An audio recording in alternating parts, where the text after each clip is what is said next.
Fox 8 I-Team now exposing how rioters were able to take over downtown Cleveland for hours last weekend before police regained control. We got our hands on an internal document showing police planning for a protest. We won't give away specific police tactics, but see what I-Team reporter Ed Gallick uncovered. Rioting, looting, no cops in sight. A peaceful protest over police violence exploded. Now the I-Team has an internal Cleveland police document. It shows the command staff didn't plan for anything like this, even after trouble just like it around the country. Oddly, the police plan even says, provide public safety that enhances the celebration experience for all patrons. No celebration for witnesses and business owners. I was like, dude, there's trouble across the street. They're making explosives. This was literally everything. Everything's gone in there. Everything's destroyed, shattered. The police plan did call for some special units, the mounted unit and a bike patrol, to act as a fast response to any crowd management issues, plus others looking for violent and disruptive protesters, and enough traffic controllers to handle a march if necessary. But chaos started and it didn't end for hours. And what happened outside the Justice Center raises more questions. Here, officers tried to control the crowd using pepper spray and firing devices, setting off loud bangs and clouds of smoke. But officers quickly ran out of that stuff. Then they had to wait for someone to drive across town and come back with more. Eventually, police arrested dozens of suspects, but we saw no arrangements in the plan in case officers would need to arrest a lot of people. Hours later, the police union reacted. The city was not prepared for this. We had things that was malfunctioning. We had lack of personnel. Were there lessons learned in that? Yes. The mayor and police chief have said they had no way to expect all this. They think the city did a good job. We did handle it as well as we could. We did handle it well. Try convincing business people. Days to get ready, but the police plan didn't account for this. Ed Gallick, Fox 8, I-Team. Ed, thank you much. We also sent follow-up questions to the chief's office about this. A spokesperson says she will get back to us with a response. The Fox 8 I-Team has also found some local leaders as well as the police union president who say they do not believe the city of Cleveland was prepared for yesterday's violent protests. I-Team reporter Peggy Gallick asked why they think that's the case. I don't know that we were ready for the tactics that were used. I don't know that we were ready for this different element. Cleveland council members reacting with strong words Sunday about how the protests erupted in downtown Cleveland Saturday night. I don't think that, folks were anticipating that level of destruction in downtown. The damage to the downtown area Saturday followed what started out as a peaceful protest that was held downtown Cleveland to speak out against the death of George Floyd in Minneapolis. The protests soon became violent and police cruisers were damaged and some businesses vandalized and looted. Several city leaders say they believe those who caused the damage are not from Cleveland, and they call what happened an attack on the city. The city was not prepared for this. We had things that was malfunctioning. We had lack of personnel. City officials say in the past, all Cleveland protests were peaceful, so this type of violence was not expected. Kelly added that many downtown businesses already are struggling due to the COVID-19 crisis, and now they are faced with having to make costly repairs. This was an attack on poor people. This was an attack not just on the retail businesses. It was an attack on the dishwashers that need to get back to work. It was an attack on the waiters, the waitresses. Council members and city leaders say they want to make sure this doesn't happen again. We want to see people express themselves. We want to see peaceful demonstrations to make our community and our society a better place. But obviously we can't allow and can't tolerate the mass destruction. In Cleveland, Peggy Gallick, Fox 8, I-Team. The president of the police union says he believes his fellow officers did a good job this weekend despite having numerous objects thrown at them. He also says a few officers suffered minor injuries. Well, the Fox 8 I-Team giving you the first look at police video just as an angry crowd gathered in Cleveland after the death of George Floyd. You'll see for the first time what police did to try to break up a large crowd before demonstrators started rioting. I-Team reporter Ed Gallick shows us. Car 21 to detect those and Sheriff. Squad 2. Can you help our guys out front of your place? Give them some direction. The first Cleveland police video from the downtown riots just released to the I-Team. Top brass getting on scene after a peaceful protest against police violence. But now a crowd growing and starting to act up. Park it here. We're going to go up. We're going to start moving this crowd back.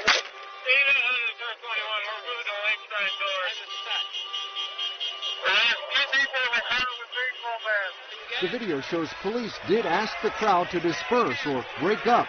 Warning, move on or get arrested. This is the Cleveland Division of Police. You need to disperse the area. The 3rd District Commander reads from a script as she moves toward the crowd. As she gets to the steps, people were already spray painting the building. It gets harder and harder to hear the announcements, the warnings. But police say warnings were given 3 times before officers took any action to break up the crowd. Didn't see anyone moving because of those warnings.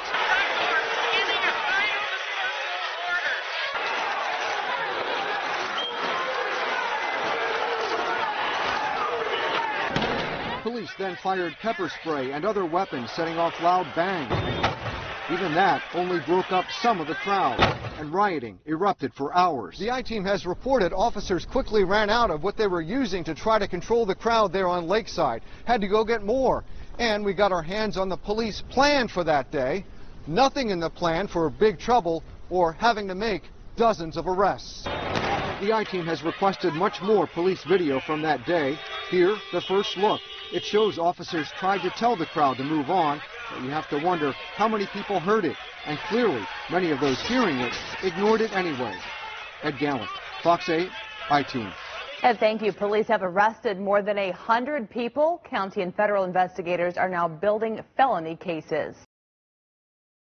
First on Fox tonight, video never seen before. Violent confrontations downtown between demonstrators and sheriff's deputies as rioting erupted. The I-Team fought to get this video released. Here's I-Team reporter Ed Gallick with the very first look.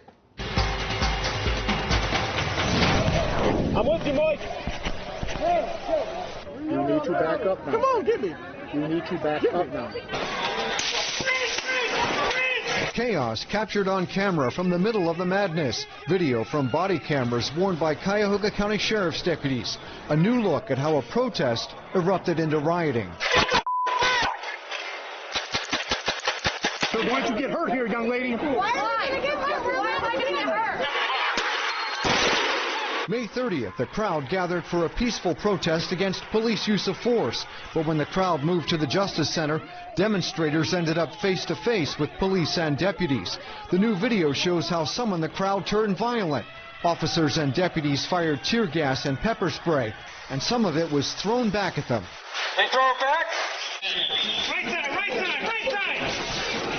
All right, you've got the gas all inside, Judge. If anybody can come down with some gas or something for these deputies, we'd appreciate it. Push up with me. I'm going to grab that brick. Officers and deputies say they had bricks and bottles and other stuff thrown at them, too. Meantime, demonstrators question what law enforcement did to break up the crowd and keep people out of the Justice Center with the county jail. My friend just got unnecessarily pepper sprayed by y'all. The I-Team found that afternoon deputies fired 500 pepper ball rounds. Balls filled with an irritant used in pepper spray, plus dozens of canisters of chemicals, including tear gas, plus nearly 100 rounds of other projectiles, and more. One man walking away ended up losing an eye after he apparently got hit by a beanbag fired by law enforcement. The county not saying how many beanbags were fired by deputies, citing an ongoing investigation. The video also shows deputies and police were not prepared for this kind of trouble. This is malfunctioning. Here, deputies carried a woman into the Justice Center arrested. The body camera video captured the trouble and the tension. I'll stand wherever the I want. You're aggressive. Get back. I'm not going to need to back up. What was that? Back up now. Let me guess, that was peaceful protesting, right? Ed Gallick, Fox 8, I-Team. Cases are just now beginning to move through court for people arrested that weekend, and investigations into use of force by both police and deputies, well, they are ongoing. The Fox 8 I-Team learns many suspects busted during rioting downtown now can't be found, or they've had charges dropped. We investigated since many people worry about more trouble tied to the election. I-Team reporter Ed Gallick is live downtown with much more on what you found. Ed? Well, everywhere you look, you see this, windows boarded up. Windows boarded up since the rioting in May, and now there's concern, could there be more? So the I-Team investigating, what about justice for this?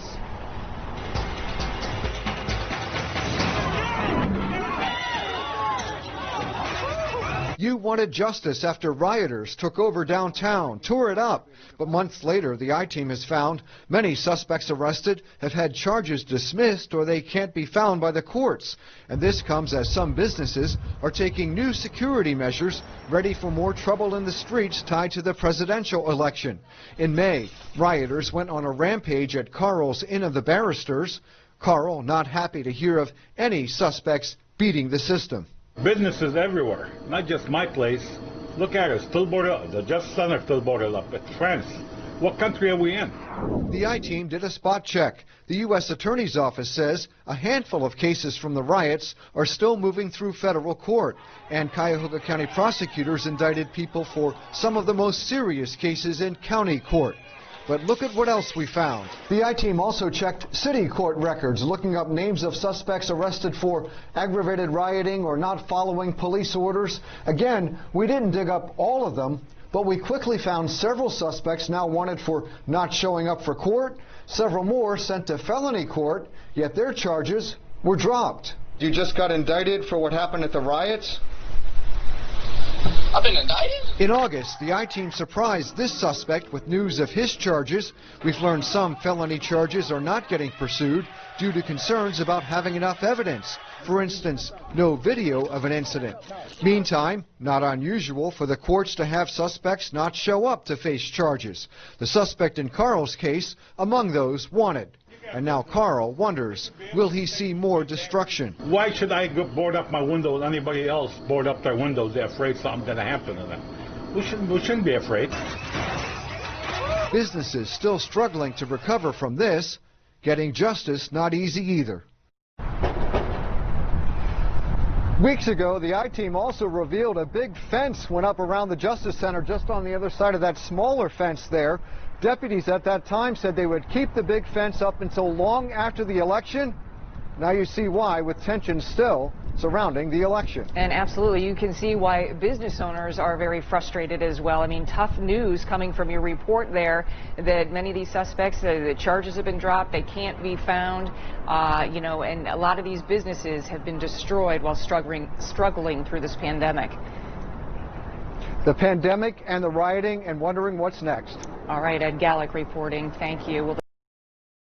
Fox 8 I-Team finds Cleveland City Hall is now admitting police made mistakes in how they handled downtown rioting. I-Team reporter Ed Gallick shows us this comes after a long review and complaints from people caught in the middle. If you get somebody here now, there's not a cop in sight. I just ran because I was scared. This rioting left millions of dollars in damage. Now, 6 months later, Cleveland city leaders admit they could have done more to prevent the violent chaos. This local teacher agrees. Chelsea Sheets came downtown for a peaceful protest against police use of force. That erupted into rioting. So Chelsea says she walked away, yet she got shot with a police projectile. I definitely used my rights in the correct way that day, and I was just walking back to my car thinking that I was safe. We recognized the mistakes that were made that day and took it as a learning experience on how to go forward. City Hall had claimed police did a good job. Now the chief admits, for one thing, police could have had officers positioned around downtown to prevent what happened. Many businesses haven't recovered. Owners have spoken out. The city, the police department, All the departments, they failed the city. Months ago, the I-Team exposed this police plan for the day of the protest. Nothing here about preparing for big trouble. Oddly, the plan referred to a parade route and, quote, a celebration experience. So we asked for an explanation about this. What Ed is referring to, and I'd like to know where he got that actual document. The chief says the I-Team reviewed a draft of a security plan, a draft based on security for a parade. That plan went out and folks reviewed it. There was a correction made, and then the final plan was actually sent out. The chief also says the city is reviewing more than a dozen complaints made against officers from the day of the riots. Chelsea filed a complaint for what happened to her. I just want to see that officer be held accountable, basically. City Hall holding itself accountable, admitting mistakes when rioters took over, leaving damage nowhere close to getting repaired. Ed Gallick, Fox 8, I-Team. City Hall just released a full report in its internal review from that rioting. You can see that on fox8.com.